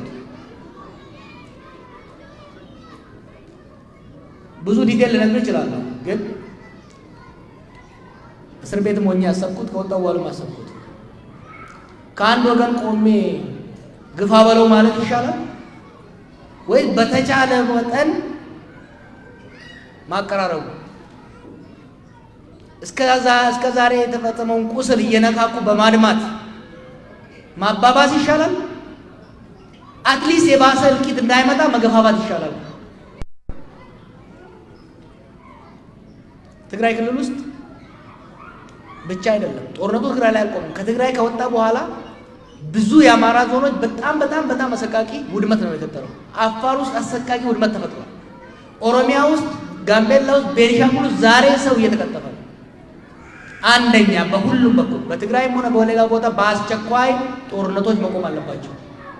ሁለተኛ 30 ሚሊዮን የሚሆን የኛ ዜጋ የኛ ሀገር ሰው በረሃብ አለንጋ እየተገረፈ ነው። ትግራይ ምናልባት ወደ 90% የሚሆነው ህዝብ እርዳታ ላይ ነው ያለው። በቂ አይደለም። በነገራችን ላይ ትግራይ ላይ እርዳታ የሚቀበለው ህዝብ እርዳታ የሚያስፈልገው አይደለም። ብሩን ከባንክ ማግኘት ስላልቻለ ነው። ፋብሪካ መስራት ስላልቻለ ነው። መብራት ስለሌለ። ስለዚህ ሁለቱ አካላት የእልህ ጫወታ ቀልድ ትተው በፍጥነት ተወያይተው አንድ ዘላቂ የተኩስ አቁም ስምምነት ላይ መድረስ አለባቸው። ሁለተኛ ሰርቪስ ሪስቶር መደረግ አለበት። ኤሌክትሪክ፣ ኢንተርኔት ሰርቪስ። ምክንያቱም ይሄ ሰርቪስ ሪስቶር ከተደረገ አሁን እርዳታ ከሚጠብቀው ትግራይ ውስጥ ካለ ዜጋችን ውስጥ በአብዛኛው ከእርዳታ ነፃ የሚወጥበት ሁኔታ አለ። ያ ብቻ ሳይሆን ለአመራሩ የፖለቲካል ፕሬሸር በመቀነስ ለሰላም ያለን እድል ያሰፋል። ስለዚህ ሁለቱ መቀሌም ላይ ፊንፊኔም ላይ ያሉት ኃይሎች ኳስ ከዚህ እዛ መወራወር ትተው ድርድር በፍጥነት በማካሄድ ሰርቪስ ሪስቶር ማድረግ ብቻ ሳይሆን ወደ ኔጎሽዬሽን መልቲ ትራክ መሆን አለበት። ኢኒሺያሊ በብልጽግናና በህወሓት ወይም ደግሞ በፌዴራል መንግስትና በትግራይ ክልላዊ መንግስት መካከል ድርድር ይካሄድ። በተመሳሳይ መልኩ በፌዴራል መንግስትና በኦኤልኤ መካከል በፌዴራል መንግስትና ከሌሉ የታጠቁ ኃይሎች ጋር ድርድር ይካሄድ።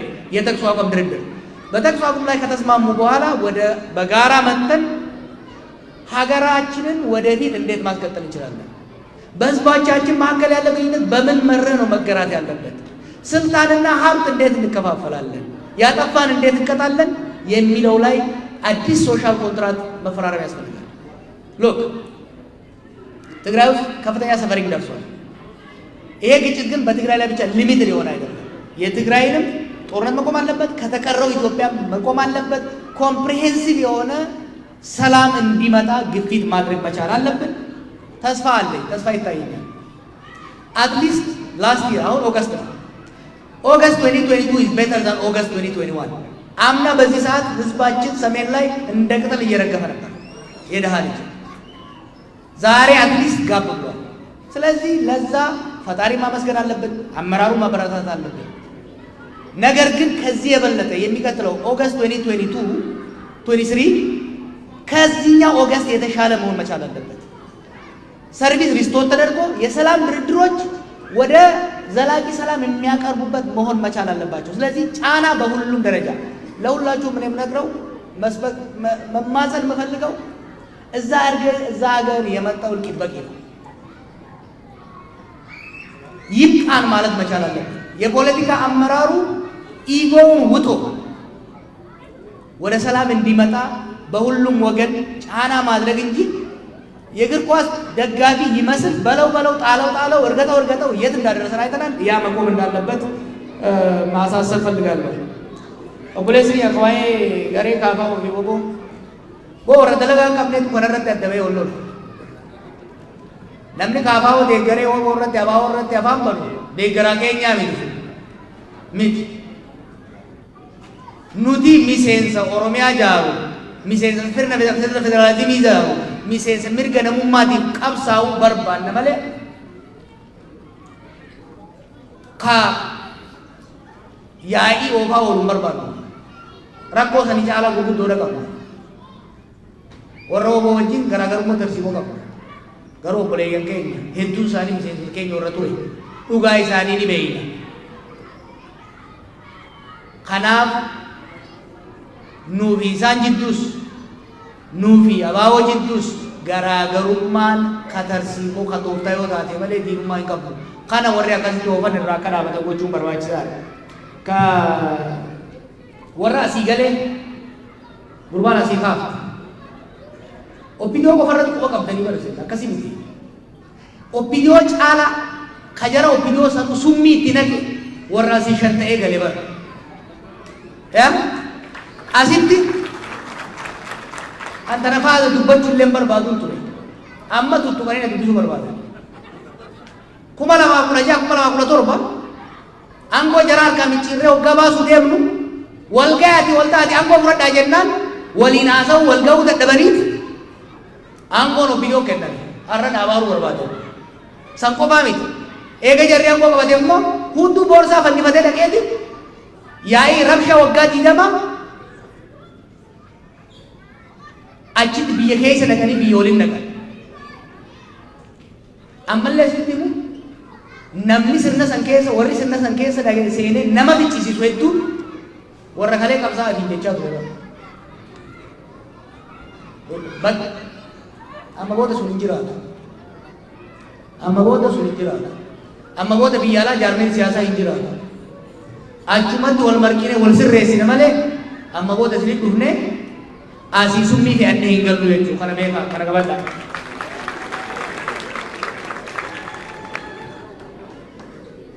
If there is any hope the killing will stop, we have to hope against hope because we have no better option.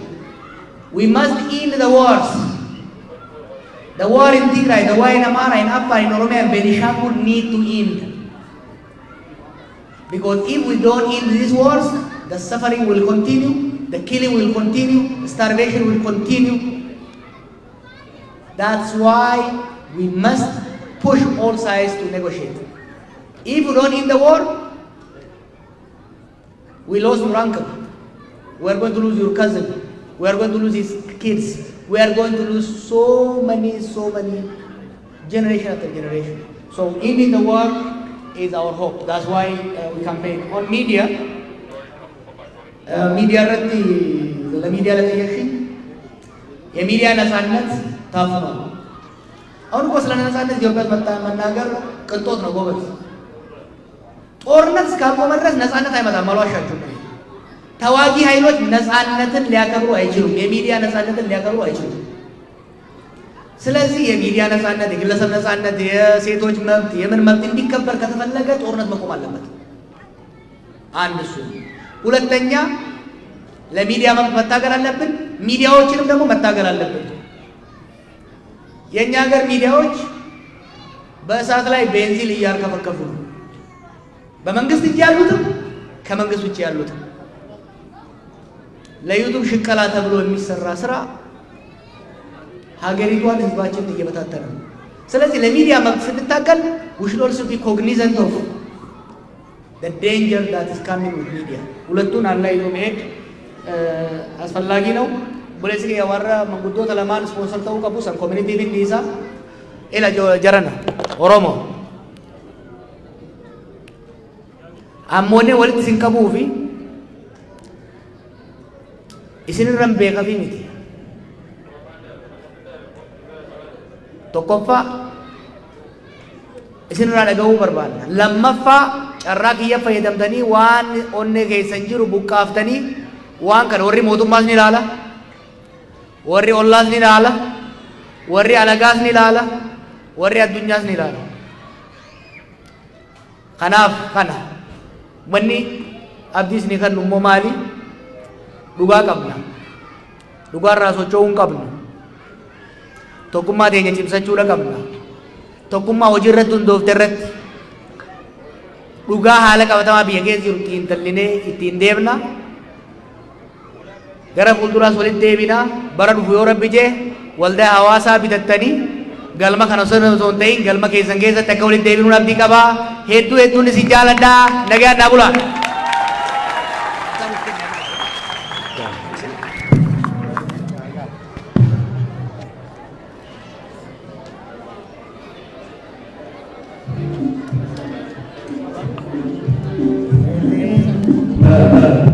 Ayah jara kayaknya boleh jadi namun diganti warna data hukuman cara masuk sini jadi warga kita kalau tadi tanaka intane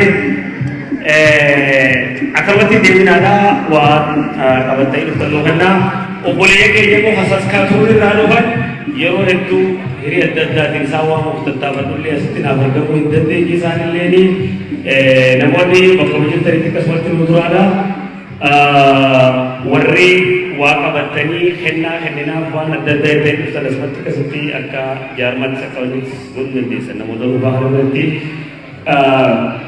sagantaan silaa qabannee dhufne sagantaa kanatti aanee sagantaa bohaartiitii fi bashannanaatiitu jira ture sagantaan bohaartii fi bashannanaa sun ammatti adeemsifamuu hin dandeenye.